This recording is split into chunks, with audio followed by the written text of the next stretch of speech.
Hello ghoulies, welcome to episode 1 in my Halloween craft series. I'm so excited to bring this to you guys super early this year. Today I'll be showing you how I made this really adorable spooky pastel mini album, and this is a Lori Whitlock cut file from the design studio, and if you're interested I'll have it linked down below for you guys. I'm using my portrait a lot and it's a lot of fun, so I couldn't resist. When I saw this file I had to pick it up, and I knew right away I wanted to make a mini album, so I'm just constructing it here.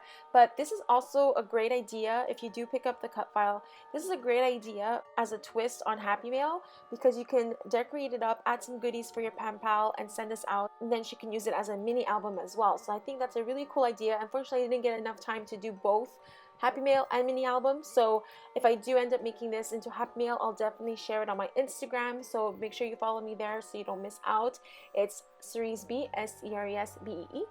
I'll go back to decorating the cover shortly. I'm just showing you the inside mini album. This is a separate cut file and I'm just going to be adding the pages. This is going to be the front cover, and this is also a cut file from the Silhouette Design Shop. I'm not sure who designed it, but if you're interested I'll have it linked down below as well. I'll also link to the other products that I used in this video if you're interested. Everything will be in the description box below. So I just cut up some of the spooky pastel papers using the file from the corresponding cut file, and everything fits perfectly. I did resize the cut file because I don't have a 12 by 12 mat. I have the portrait, it's 8 by 12, so I had to resize the album just a little bit so that it can fit. So I'm doing a little flip through to show you which papers I decided to go with. My Spooky Pastel and October Nights collection come with 24 pattern papers, so these are the ones I picked. And I quickly showed you that I'm using the Tombow Mono Multi Extra Large Liquid Glue to glue down this cute little witch. It's also another cut file that I'll link down below. And to further decorate it, I'm adding some of these bat blings as well as other blings from my stash. And then I go over some aspects of the witch with Winka Stella in clear just to give it some extra shimmer and turn out really freaking cute.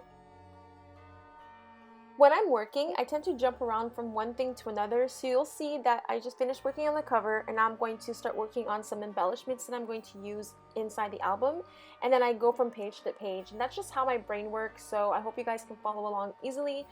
I just cut this little folder cut file as well from the Silhouette shop.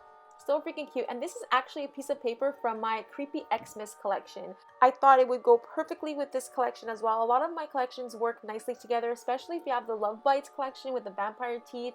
It's kind of the same color scheme. I love using pinks and purples and pastels, so that collection will work beautifully with this one as well if you have it. Made a little cluster with a Tombow word sticker, a scrap piece of paper, and a sticker from my stash, and I'm using the new Tombow Mono drawing pens to outline it. This is the .1. I absolutely love these pens so freaking much, guys. I really recommend you checking it out. I use them for everything. And now I use a little die cut that I had in my stash from the Lawn Fawn. I think that's a cloud border, and I made a little pocket with the coordinating paper. And this is another cut file that I'm using to use as a photo mat. And now here I just use my bat embossing folder from Holtz from a couple years ago, I believe.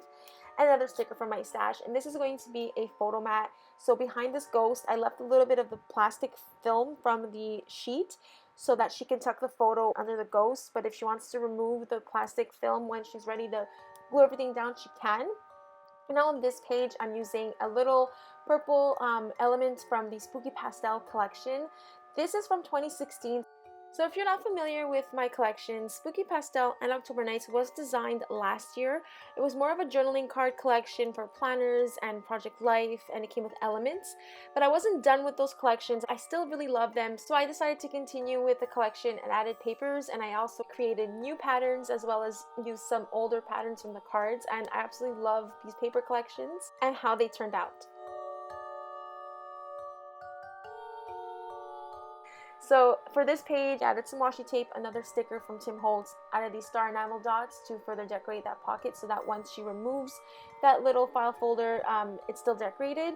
And these are some of the cards from the collection I released last year, and I just matted on some paper so that it can fit nicely inside this little file folder, so it gives her some more room for photos and journaling, and it's kind of away from the viewer's eye, so it's not just bombarded with photos. I like that kind of idea of having like a tuck spot for extra photos and journaling.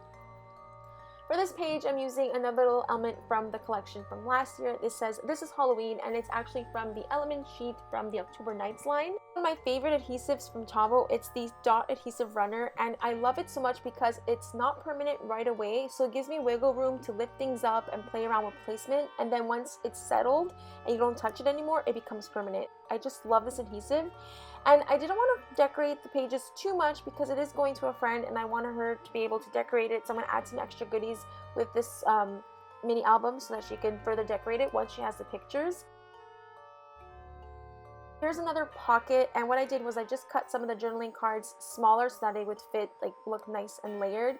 And I took a glittery bat die cut from my stash and I stapled it to the top to make it look like a little pull tab, and I absolutely love how that turned out. And to decorate this pocket, which I also use again that cloud border die from Lawn Fawn, so I added this little ghost die cut from the Silhouette shop, and this spooky is also from there. I use a lot of cut files because I'm obsessed with my machine. Just a lot of fun to use and I just really love it, so yeah.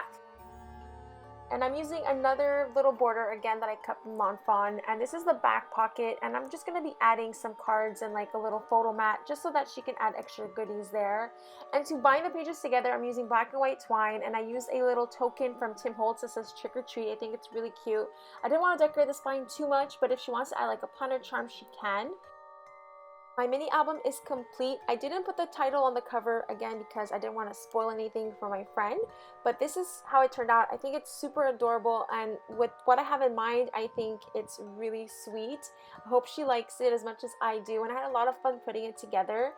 So this wraps up episode 1 in my Halloween craft series. Thank you so much for joining me. I'm going to be posting my videos every Saturday, so make sure you subscribe to my channel if you're new. And don't forget to click on the notification bell if you're a subscriber already. That way you'll be notified every time I have a new video up every Saturday leading up to Halloween. We'll see how many videos I can create. And I'm so excited to have you guys here with me. And yeah, Halloween is the best. I hope you guys enjoyed this video, and if you're interested in my collections, I'll have the links down below. Please enjoy this flip through, and I'll have some close-up pictures at the end. I'll have my other social media accounts and groups will be linked down below. Don't forget to open up the description box because there's always a lot more information there for you guys. So thank you so much for joining me again for episode 1, and stay spooky. Bye!